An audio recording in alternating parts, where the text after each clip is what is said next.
Hey, what's good? This is Ali Hoodstar 365, and here is another reaction video. This time we're going to discuss like a serious topic concerning snitching.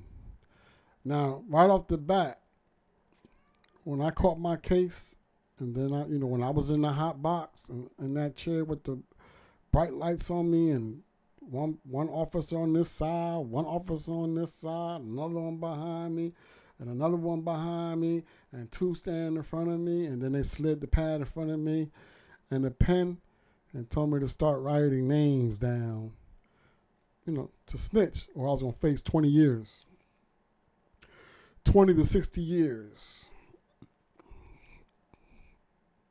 So I wrote on the paper. After they fucked me up, they beat me up.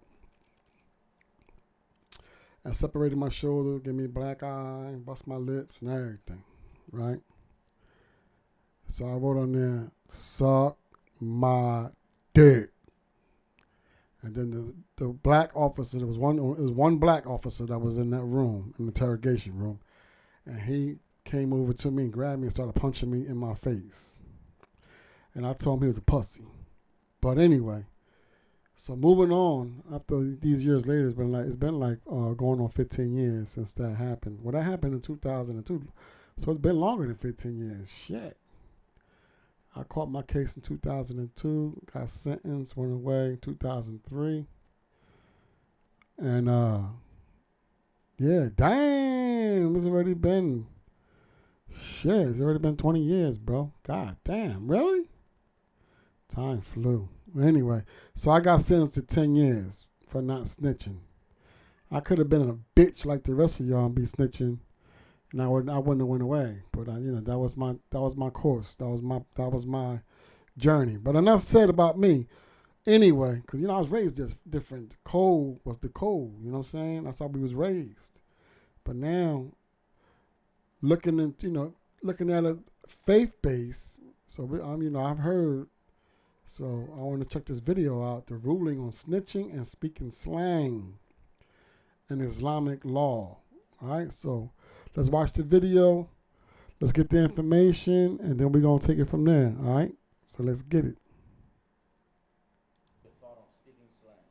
Tayyip, question comes from London, UK, right? What's the ruling on snitching?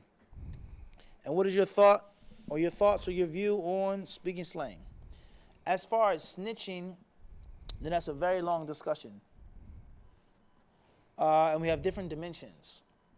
We have the Islamic dimensions, and we have the cultural dimensions. All right? And oftentimes we have confusion of terminology. There lies no doubt. In the culture, there's a huge difference between informing, telling the authorities, fighting against crime, and you snitching. Sometimes the word snitching is used where I come from. I'm not from London, where I'm from, Philadelphia. Sometimes we mention he's a snitch, he's a rat, meaning he himself was involved in the crime. He was doing the crime too. He was taking the money. He was raping people. He was shooting people. He was robbing banks too.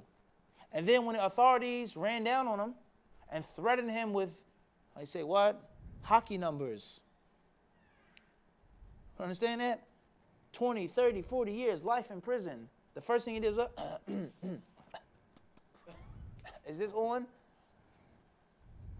Everyone understand this? It's a huge difference between the two. All right, whatever cultural reference you want to mention. Snitching, ratting, is a stool pigeon, a stoolie, singing like a bird. Those who know, and those who what? Don't know, don't need to know. Whatever cultural reference is used is a difference. And that is a means of major shame and lack of honor. And unfortunately, and I'm going to speak the truth, inshallah, alhamdulillah for Islam, and Islam wipes away all sins. Well, alhamdulillah.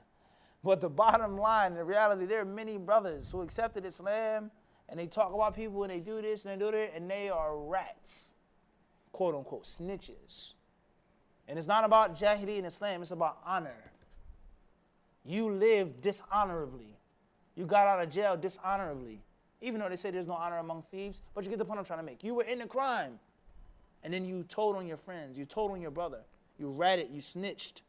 to take yourself out of the hot seat and have him take the fall. That's not right. In the deen or the dunya, that's not right. And you come to Islam and you don't seek knowledge, you don't purify yourself, you think that rat characteristic is just going to vanish? You think it's going to go away? You think it's not going to carry over too? You're going to have the same mentality of dishonor and shame and filth. How you talk about people and backstab people and spread kalam and make namima. It's the same culture. Everybody understand this? You do the same thing. But because you're jealous or you're not with this person, now you're going to, yeah, Sheikh, fulan, such and such and such and such and such and such. Same thing, just in a different robe. So there's no respect for someone who does that.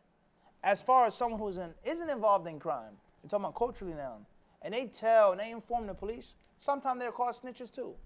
But I don't think they're called rats. I may be mistaken, but I don't think they're what? They get the same what? It's not the same.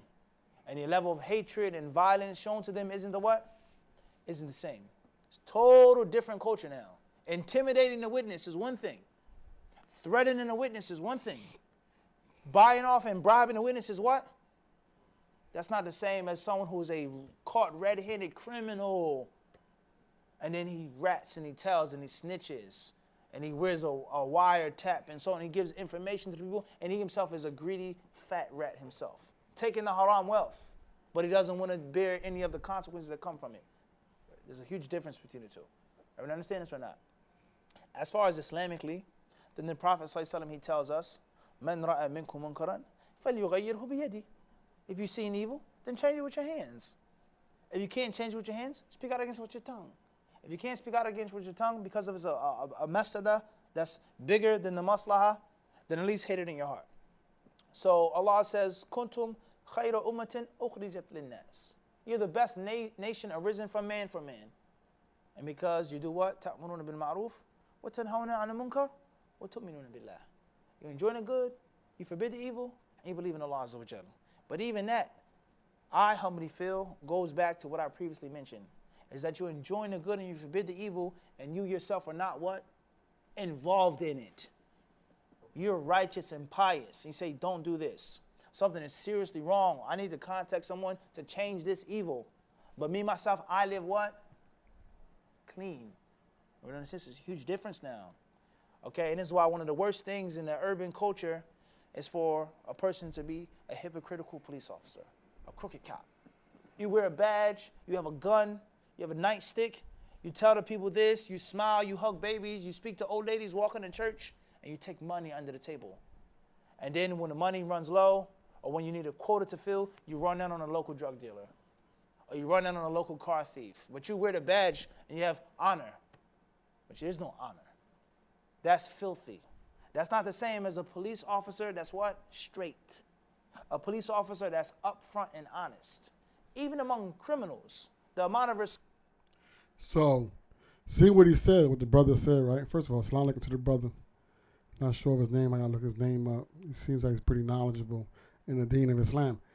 But the Prophet Muhammad said to change it, you change the circumstance with your hands. Like if you see something that's not right or somebody's doing wrong, then you as a man and in your community, you could change it with your hands or with your mouth or don't dislike it with your heart. So what that being said, you can either, for the person that's robbing and shooting and killing in your community, you can go put hands on him to eliminate him from your community, or you can speak out against him. So that's the part where if you speak out against him, now you're mixing the dunya, the worldly life of you living out, and especially in this American society, and you living in this society, and you're not living in the Islamic state under Sharia law, right? And you go say and use your mouth to tell, right? Because that's basically what it's saying, to speak up. Then that's considered within the culture or within our society as you being a snitch or you ratting.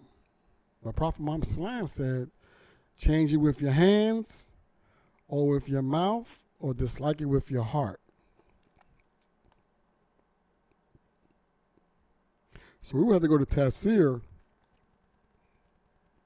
the explanation of what that means, because we can't go off of somebody else's, what their interpretation is or what their explanation is.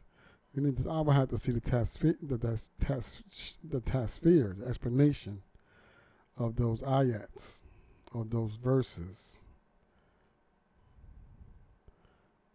From the legal ways how Prophet Muhammad Sallam lived, the hadiths. Right? They're called legal ways. This book of Bukhari and the Sahih Bukhari. The Sahih Bukhari, Sahih Bukhari and the other book, Sahih Muslim. Yeah, but that's deep, right?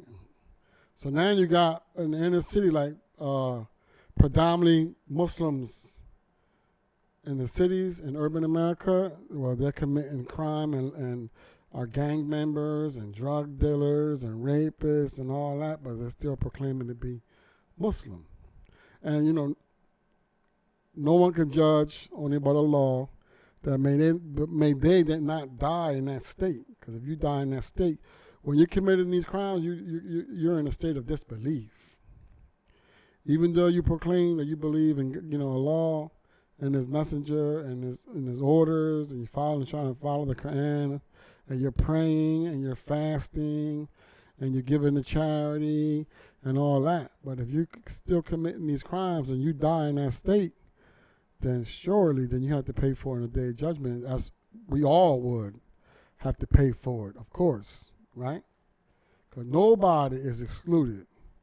Not even the man on this planet that says that he is the most pure or he's the most righteous. We all have faults. We all have skeletons. I had to say skeleton bones in our closets. So this is deep concerning the snitching thing. Like I said earlier, I didn't snitch. So because I didn't snitch, they came at me hard, right? And then I had Brimage law because I had a previous conviction felony for selling drugs. So then when I got caught the second time, then they say, listen, you're only going to get 2 offers if you're going to plead out to your case. I didn't have no co-defendants because I didn't snitch. They wanted me to snitch on my little, my little crew, whatever, but I didn't. I held it down, 10 toes down, real G's never fold, right? So I stood 10 toes down, went and did my time like a soldier. Even though it wasn't like going to college and getting a degree, and I wasn't rewarded anything. When I came home, I wasn't what you be seeing on the music videos and all this talk bullshit. When I came home, I wasn't given anything. I just welcome home. That was it. I didn't have a party. I didn't have a welcome home party. I didn't get a chain. I didn't get a watch. I didn't get a car. I ain't get no money. Nothing, bro.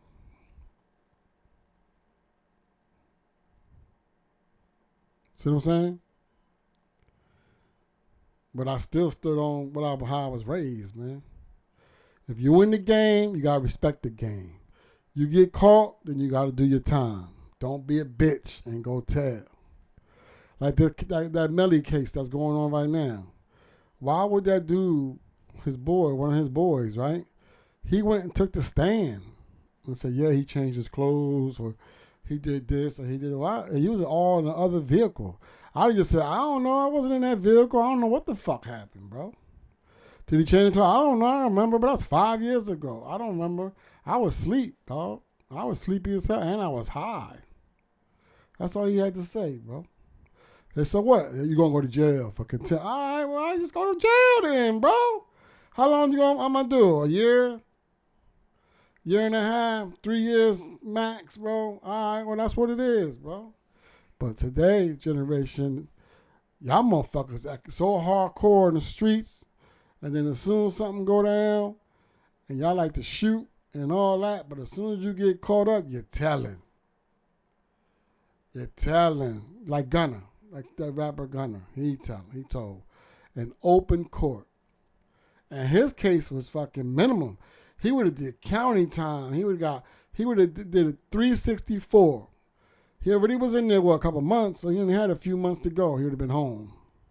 He didn't have to say that shit that he said. That's called ratting. That's called snitching. I don't even listen to his music. I never did listen to his music, but all the hype and shit about his album, I went and I listened to it. I listened to all of it, and to me, it's trash, bro. I don't know if it's because I'm biased, against rats or snitches. I don't know if it's because of that, but I know that I listened to it, and I was not feeling that shit at all. I like Lil Durk's album. I like Lil Durk. Got some records on there. I listened to that album, and I listened to, I just listened to Young Thug's album. I like Young Thug's album, too. You can tell they just slapped it together, because if he was home, he would have masterpieced that joint. You know what I'm saying? They just wanted to put something out to keep him, in tune with the people, keep him in tune with the people, and keep the people in tune with him, not to forget about him. Because, he about to come home anyway. He's staying 10 toes down. Right? So I just want to show this video just to go over that, what the ruling is Islamically for all the Muslims out there thugging it and being a gangster and all that. I remember when I was in prison, and when we had the Musalla, and then we used to tell the Muslims, listen, bro, you can, it's your choice, but as far as us right here, we're trying to change our way of thinking and change our energy from negative to positive. So you can't bring none of that negativity that you got going on in the prison over here to where we're praying and reciting and studying and fasting and all that. So if you choose to do that, you got to stay over there, bro. You got a decision to make. You can't associate partners with Allah. You can't associate partners with God, period. So if you're on that, stay over there. Then when you're done with that and you feel as though you're ready to repent or whatever, then we want to welcome you back like a brother, bro. And come on in here and get these blessings. So that's why I don't understand how you jump off the porch. How, not only youngins, adults too, old heads too. They jump off the porch, get back in the game, and then when they get caught up, now they want to tell on every fucking body, bro. I remember when I was getting ready to come home, and then there was an OG. He was about to go home before me. He was going home before me like a year before I did, or even a year and a half. And he was Muslim the whole time we were there together. He was praying, fasting, working out, real humble and all that. And then about like 3 months before he's getting ready to go home, all of a sudden he turned blood. And he was in his 40s. He was already like in his mid-40s. And then I went and I talked to him. I was like, yo, Assalamu alaikum, Mark, what's going on? He goes, man, Brother Ali, I can't even hold you, man. I can't even lie to you, man. He said, where I'm from, he was from Newark, New Jersey. He said, where I'm from, when I go home, I can't go home wearing a kufi. Because my block where I'm from is all flooded. It's red. Everybody blood. And you come home and you're not on that, then you can't get no money. You can't get no money. I said, why you got to go home and go get money? You too old for that. Go home and get a job, bro. Go to the masjid. Talk to the imam. Go to the local community college. Go get your driver's license. Get your CDLs, man. Like, I ain't never been on that. I never been a follower. Always been a leader. I've been invited to all those organizations, man, when I was in prison. And I was like, nah, man, I believe in the law. I believe in God, bro. And I don't fear no man but God himself, bro. And God is not a man. God is a being. He is a source of energy. He is the source of energy that created everything that we can see, hear, taste, and smell. So as far as your eyes can see, he created that. For the voice and the vocals you hear coming out of my spirit and my carcass into the mic is his creation. My thoughts, the way I'm thinking, how I'm moving, and all that, it was his creation, how he created me. So I have that understanding. I'm not perfect. I have a whole lot of faults on a daily basis. And I battle it every day. But that snitching shit, I ain't for it. I did mine. And when I came home, and I didn't snitch, but when I got home, everybody who was around me, they snitched. They became police officers. They became correction officers. And they just became rats, bro. And you know what? I cut them all off, bro. I couldn't associate myself. I'll be fucking hypocritical to myself. I like, you played yourself. Because I stood tall and said, I ain't telling. And I went and did time and lost 10 years of my life and away from my kids. Then come home and gonna be hee hee ha ha ha ha.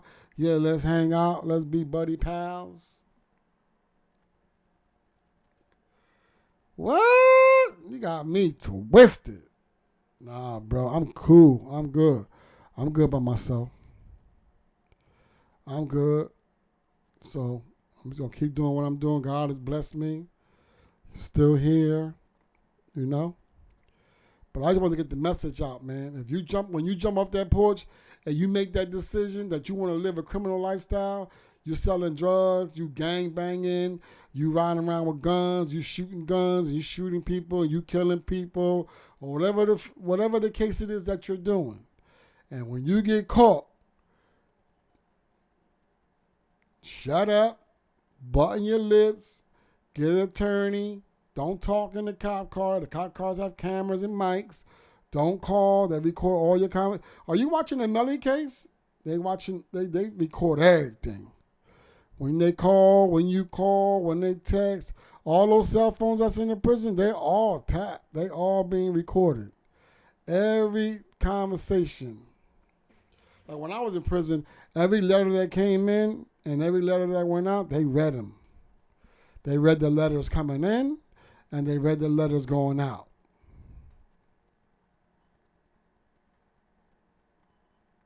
True story. And that's how they knew how things were moving in and out of the prison and who was what and who was doing what. So when they read my letters, all they read about was like, baby, I love you. When I come home, we're going to get married. And to my kids, Daddy, love you. I miss you. I'm so sorry. I love you. I miss you. I'm so sorry. I love you. I miss you. I'm so sorry. Every year until I came home. I ain't ever write nobody home like, yo, when I get home, man, we're going to move 10 birds a day, bro. We're going to turn into billionaires, bro, selling the most drugs that anybody ever sold in the world. Hell the fuck no. That was a wake-up call, bro. When that shit happened, that was a wake-up call, bro. You know what I'm saying? So let's get back to the video, bro. Respect that they have is like night and day. Am I making this up? They may not like the police officer, but they'll respect him. They'll respect him for being an honest cop. As far as dirty cops, they catch people, they plant evidence, they throw drugs on them, they throw a gun on you. No one likes them and no one respects them. So there's a huge difference between enjoining the good, forbidding the evil, coming down against crime, stopping the evil, reporting the munkar to someone who has a greater ability to change it, and you being a hypocritical snitch. That's my humble opinion with regards to that. So sometimes snitching is enjoining the good and forbidding evil. Sometimes telling someone, a parent, a leader, hey, listen, man, you got to stop that. You got to change that. He's doing this. If that's called snitching culturally, then who cares about the culture? If it's about kitab and sunnah. But the bigger, deeper point that I'm trying to get to is do not be hypocritical. Everyone understand that? Don't be what? Don't be hypocritical. As far as what's the ruling on speaking slang, then my thoughts on speaking slang, there's nothing wrong with speaking slang. Well, he's going into a whole other topic about speaking slang. So the topic is about snitching. So I wanted to get the ruling on it Islamically, you know.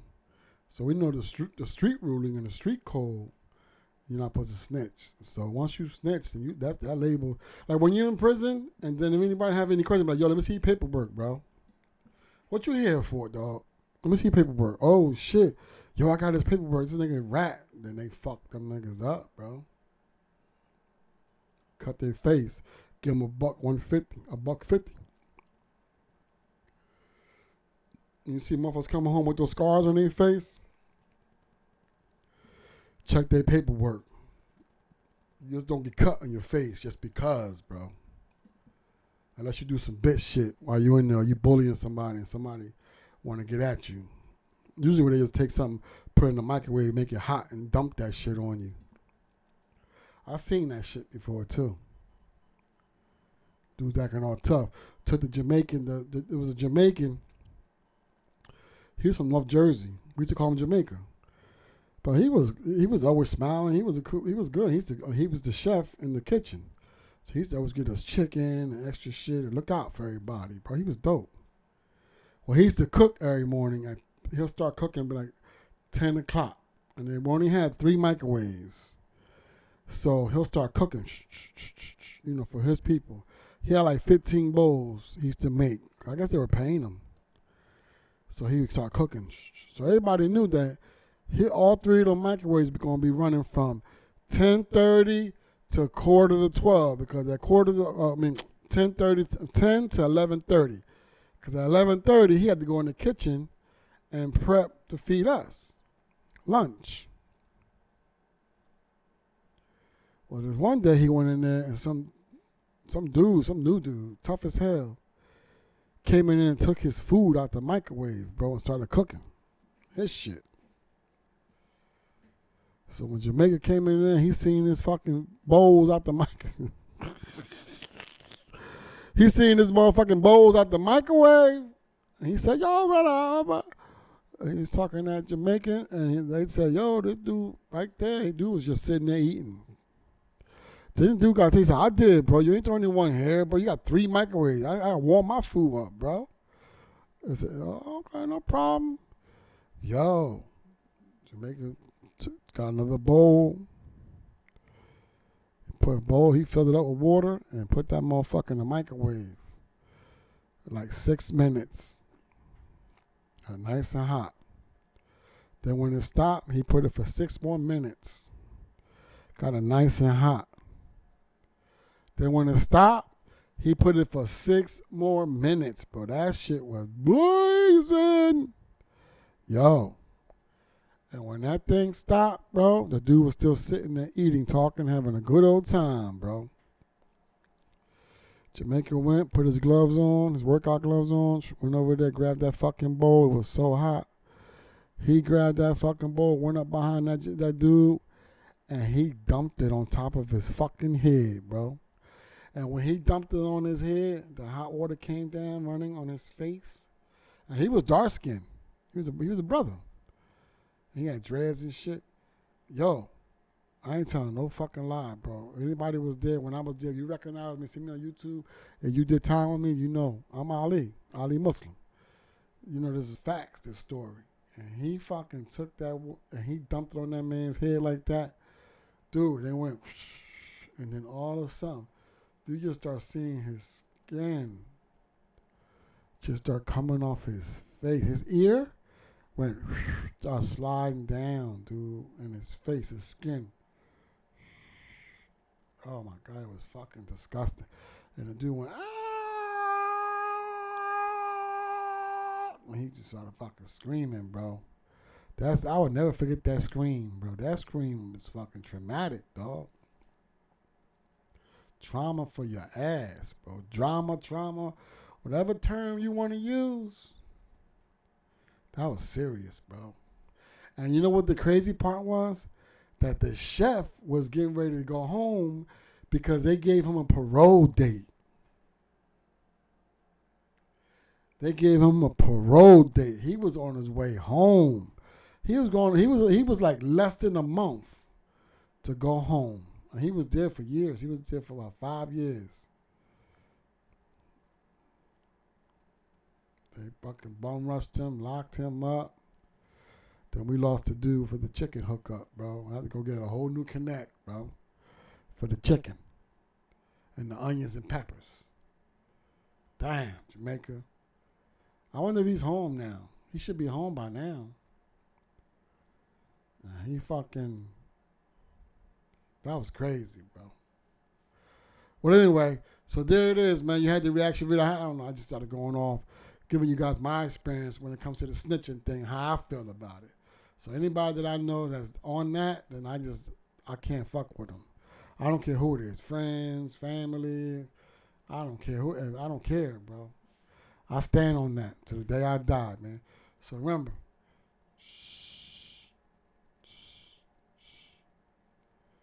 be a man, be a woman, do your time. Stop telling. But if you're a civilian and you're not living that criminal lifestyle, and you see somebody that you know that live on your block or down the street, and they out there shooting and busting their guns like idiots and hitting kids and grandmoms and women and all that, call police on them. Yo, 911. Yo, we got a shooting out here right now. Kids are running around with guns and masks and all that. Yeah. No, who was it? It was his son. Yup, that's his son. That was her son. That was her daughter. Because you civilians. But if you live in that lifestyle, and you gang banging, and you a thug, and you gangster this and gangster that, and you out there getting it, and then you can't do that, bro. Civilians, that's their business. Remember, you can confront it with your hands or with your mouth or dislike it with your heart. Just cut ties. Oh, no, I don't fuck with him no more. He a nut. That nigga like to fucking steal. Or that nigga like to rob. Or he a drug dealer. Or he like to shoot people. This dude's crazy, bro. Stay away from him. We all have choices, man. Decisions, man. You know what I'm talking about? So, with that being said, I'm Ali Hoostar 365. Thank you for tuning in. Don't forget to hit the like and leave a comment, and please subscribe. Our merch is available. Hoostar World, you see it? Hoostar World at hoostarworld.com. Or you can hit me in the inbox, leave a comment or whatever, and we could do it like that.